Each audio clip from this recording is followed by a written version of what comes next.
कर जी की जयंती मनाने के उपलक्ष्य में यहाँ एकत्रित हुए हैं। तो इसी के साथ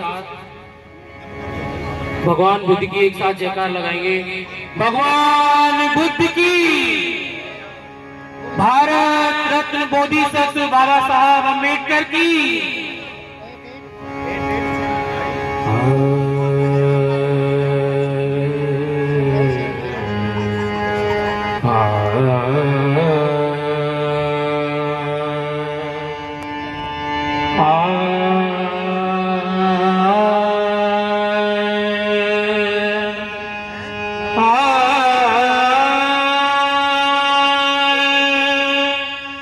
रे